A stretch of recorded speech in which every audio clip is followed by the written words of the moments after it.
Consider supporting Sonic Guru Productions on Patreon for just $1 a month, link below in the description.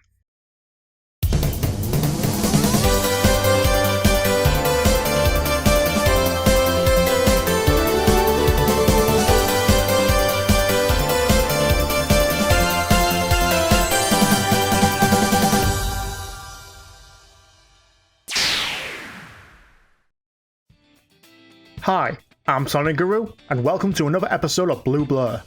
Before we begin, I'd like to point out that nearly all of my Sonic theories have something to do with its lore, be it character or world history, just laying out all the facts and creating hypothetical puzzle pieces to fit in place, but not so much in the way of science. The concept of time travel and parallel dimensions is always a nice big juicy target for me, but this time I'm tackling the world of mental illnesses and disorders. Now, if you're a veteran on Sonic theories, you must already know about Circus Scourge's and GamerGuy780's theories on this matter. The former on Sonic possibly having attention deficit hyperactivity disorder, or ADHD for short, and the latter on Amy suffering with erotomania, a delusion in which a person believes that the other person is in love with them. Pretty heavy stuff, right? Now it's time for me to throw my hat into this hypothetical ring and prove to you that Silver has dissociated identity disorder. Let's lay down some facts first. Silver the Hedgehog was first introduced in Sonic the Hedgehog 2006, and its purpose was to showcase the broken physics of the Havoc engine with his psychic powers. He is best described as having a strong sense of justice, and it's this personality trait that motivates him to head back into the past to correct the future on numerous occasions. He also makes alliances and rivalries very easily and takes people's word without question. Now this sounds like I'm repeating myself, because I am, but I am going somewhere with this. In Sonic 06, his partner and best friend is Blaze the Cat, a character with an already questionable history, but pushing that aside, she and Silver travel back in time to prevent the Iblis trigger from devastating the world and their future. All of this is told to him by Mephiles, a shadow clone with no mouth and the ability to time travel. Now it's obvious that Mephiles chose Silver as a means to kill Sonic and release Iblis in the past, aka Mephiles' present, because of his ability to tame the fires of Iblis. But I think it may be for the fact that Silver may be more powerful than he thinks he is. Unlike Sonic and Shadow, who do hold back their full potential, Silver could be unaware of the might of his psychokinesis, potentially making him one of the most powerful characters who doesn't rely on mystical artifacts or brute strength. Lifting heavy objects like cardboard boxes and throwing in a few hundred feet of upwards of a few hundred miles per hour to shatter glass and rock, not to mention his ability of levitation and flight. Silver is just one bad day away of becoming a Dark Phoenix.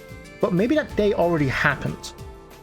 From Silver's perspective, as children, Blaze was ignored by others and only Silver wanted to be her friend. Throughout his life, he has been battling Iblis, its spawn, and helping others. Through their quest to save the future, Silver is always with another person and rarely on his own.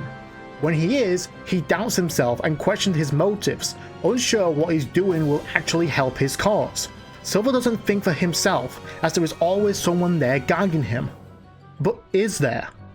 Getting back to the crux of this theory, dissociated identity disorder is a mental disorder characterized by at least two distinct and relatively enduring personality states. The cause is believed to be due to childhood trauma.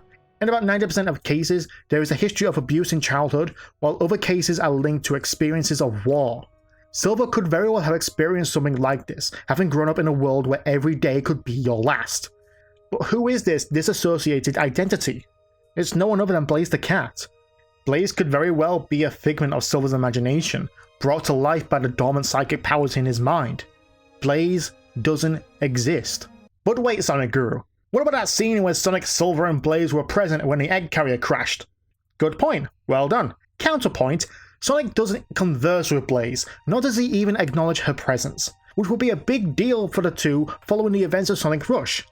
Even if it was meant to be a soft reboot to the series, Sonic doesn't say, "See ya Blaze," or "Take care you two." He just talks solely with Silver about their quests, and off they go.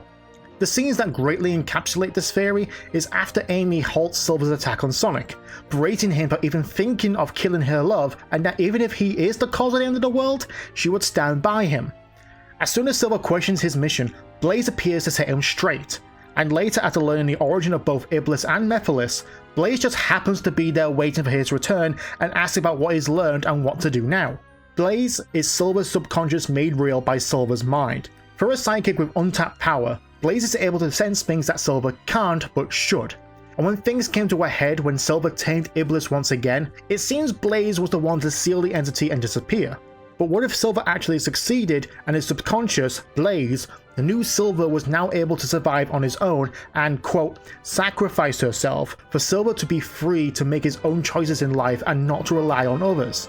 This raises a good question of why Blaze? Silver's mind could have created anyone to be his guardian. It's speculation at this point, but he could have read some history books about her and the Soul Dimension growing up, imagining what it would be like to be friends with her. Since Shadow had been captured and deemed dangerous, documents of him would have been restricted or destroyed, and with the constant flames destroying and terraforming the world, text and search of his world's history could have been easily lost. Scraping together what little there is and being told by mouth of the world's end, it wouldn't be unlikely. Imaginary friends are not uncommon for young children, and for Silver, whose dormant power was awakened after a devastating event, to see such a unique friend when he needed one the most was the greatest gift his mind could ever give him. But things could have not turned out this way. With the fragility of Silver's young mind, it could have easily become a case of Dr. Jekyll and Mr. Hyde, with Silver creating an entirely different identity, not sharing any of Silver's personality traits, and performing things he would not remember saying or doing.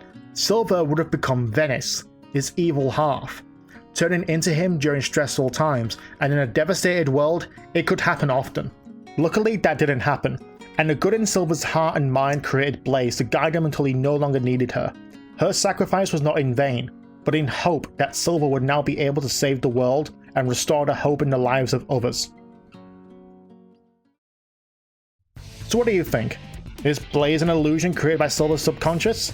Let me know in the comments below. This has been Blue Blur. Thanks for watching.